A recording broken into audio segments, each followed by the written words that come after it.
All right, here we go. Here we go. Super Troopers 3. Super Troopers 3. Because having 1 and 2 just weren't enough. And now maybe there'll be a 4. Although they do remember a big gap between the last. Well, yeah, that was interesting. I was just looking it up because the first one was actually 25 years ago. 25 years ago, yeah. And then the second one was 7 years ago, in like 2018. So, well, we can give our pre-spoiler thing, but for me, it's a thumbs down. There were a few funny parts. It didn't make any of the ones. I fell asleep for a part of it. I almost fell asleep. I had to fight it off. Yeah, it was not the magic. I don't even really remember. So you, in research for this, you did 1 and 2. Yeah, within the last 3 or 4 days, I've seen all 3 of them. Oh, okay. And so, like I said, I remember really enjoying the first one. Well, and I don't even remember the second one. Yeah. So I'll tell you that all 3 of them. This is definitely the worst of the 3. There's no doubt about it. I can't defend this one. If you like this kind of humor, so Broken Lizard, they've done a number of other movies. There's Beer Fest, which is the same gross out humor. Yeah, juvenile gross out. Have you seen Beer Fest? No, but high school humor. Juvenile gross out humor. And that was a funny one. And let's see, which always has somebody as the butt of a joke, where you're insulting somebody or ridiculing somebody or putting somebody down. So if that's your kind of humor, then these 3 movies are made for you. And I'll tell you that, like I said, I watched the first 2 over this past weekend. I never had seen any of them. I laughed 1 time in the first one. I laughed 1 time. Oh. I laughed 1 time in the second one. Genuinely laughed. And this one, no laughs until they got to the outtake scenes. And there was 1 outtake scene that got a chuckle out of me. So this one almost had the 0 laugh metric. Okay, I had a couple chuckles. Yeah, you or did. Laughs. Yeah, you did. But some of them were pity laughs. Well, and this one was not. And let's cut to it, Frank. Yeah, let's go into. Let's cut to it. The real reason Frank does not like Super Troopers 3. Is that an EV vehicle is the star? Hated that. So this is yes. Once it did that, I liked it at the beginning when they were all shitting on the EV, and I was really concerned that this is what was going to happen. But I will agree to that. You knew it. You got me because that was the new captain. The new captain rolled out or unveiled the new squad car, and it was a Canadian EV. Which I won't even try to repeat what the name of it was. But as soon as he unveiled it, and it was an EV, I elbowed Frank in the movie because, and so it was all downhill from there, Frank, I guess. And especially given that one of the main characters becomes enamored with the EV. Who initially hated it. Hated it. It's a true, what do you call them, rom-com, where they start off hating each other and in the end get married. Yeah, well, so again, we can go into spoilers a little bit, and then we can talk about 1 and 2. I don't know if there's much to say about 1 and 2. Like I said, I remember really enjoying number 1. I don't even remember number 2. It to me, a lot of the humor just didn't connect. Even in a gross out, someone who likes juvenile humor. Yeah, juvenile humor, and I'll tell you, and I don't know. To me, what got old is the racist humor gag, right? Because what they were trying to do is they were trying to say, oh, let these idiots be racist and make fun of being racist, and so therefore it's okay because they're just clueless and they're idiots. And sprinkle 1 or 2 of those in there, but it was the continuing thread throughout of beating how many racist offensive jokes can we say that in the context of humor, and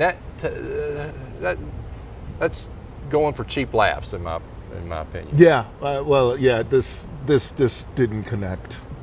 So many of the jokes, the whole thing, it was just boring, and especially when they were doing repeat gags. So if it didn't work the first time, it gets worse. It's not like one of those things that you know. Yeah, at some point it gets funny because you keep repeating it. So this was not good. No. And like I said, I don't remember the second one very well.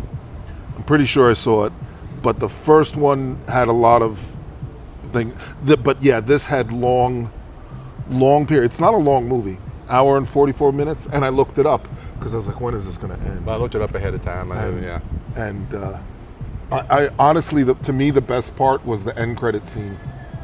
We said spoilers. The outtakes or the end credit? Oh, the Linda Carter. Yeah. Linda Carter. They're making fun of the thing, and then it's like, oh no, he's got $4 million. The guy that was the captain in the first two movies. Brian in this Cox, movie is retired. He's like a legit, really good actor. Serious actor. And, and the outtakes at the end. So they're making fun of him throughout the movie is because he's just retired, a pedophile, retired, and he's nothing bored. better to do, so he keeps talking about this girlfriend that he has, and they're like treating him like it's an imaginary girlfriend. And so then in the end credit scenes, you see him hanging out with Linda Carter. I guess we could give that part of so we don't need to give an overview. If you've already seen it and you're listening to this, we said spoilers. So they have a new, what they call it? New captain? No, the intern. The rookie. The new rookie, because that was a big, but it was 25 years ago. Yeah. And he's jealous of the new rookie, and the new rookie's perfect, but of course the new rookie turns out to be a plant for the drug dealers, for Canadian Crystal. But even the part where it's like, oh, he showed up, and then it's like, I was like, oh, he's a plant, and he kept hitting him in the face. Like that whole thing, it just wasn't funny. No, I know. Like it was supposed to be funny.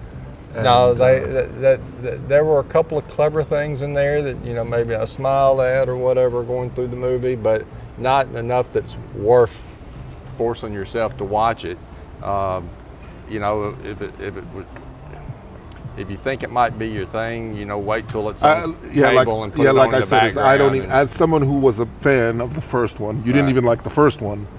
I didn't find this one. And have I gotten old? Am I more mature now? I don't think so. Well, and I'll say this: I didn't like the first one or the second one. But if I look at them as the three of them compared to each other, I can see where they're the first and second one, specifically the first one, I can see I can see why people would get a kick out of this, the humor, and I thought it was well executed, etc. And they missed the mark on this one. They missed the mark. If I'd say, okay, if you're a fan of that kind of humor, specifically the first one, watch it. If you're sitting around in the house, nothing better to do, watch it for the first one. Even for the second one, but this one I'd say pass. Yeah, don't even bother. For sure. Yeah, like I said, I didn't have a period where I was like, oh, that's really funny. Unless, of course, you're a fan of EVs, and if you're a fan of EVs, this movie showcases the EV. Then they did a whole. I don't know what that thing was with the carbonite, freezing him in maple syrup. Oh yeah. That's just it, trying to play off the Star Wars carbonite. And it could have worked, like the whole thing with the corn syrup based maple syrup, like that. Again, like I liked where they were going with Vermont, very proud of their maple syrup, and it just didn't work. Yeah. And then they did a whole it was Han Solo and carbonite thing, and I don't know. Yeah. Didn't come across that funny to me. No, and in the first two movies, specifically the first movie, the big premise is that there is some kind of crime ring that they stumble through solving, and this was a similar repeat. But I'm saying that at least that was well executed in the first and second movie. This one, no, it wasn't even. That whole thing was even the one with the robot, and it has C4 on it. Oh yeah, I thought that whole thing was absurd. Yeah. It just didn't work. I don't know. Maybe I'm older now, No. more mature, but I don't think that can be it. No. No, like I said, juvenile humor can be funny and it can be a good time. And but no, they missed it here. I don't know what else we can say. Yeah, about it. that's it. I don't think there's much more to say. There's not a lot to take away from this movie. So, and then that would be the thing is we would even watch number 4, and I probably wouldn't push. Yeah, to I wonder watch if they were serious, right? Or right, it could just you be, never know we'll if they put it were up being there. serious. But I don't think I'd. At this point, I wouldn't go to the theater to see number 4. For sure. When it finally came out on streaming, maybe I'd say I'd get 5 minutes into it and decide whether or not I was going to watch it. No, it was painful from the beginning. All right. All right. Well, that's it. That's it for this week. Thanks, right. everybody. Bye. Bye.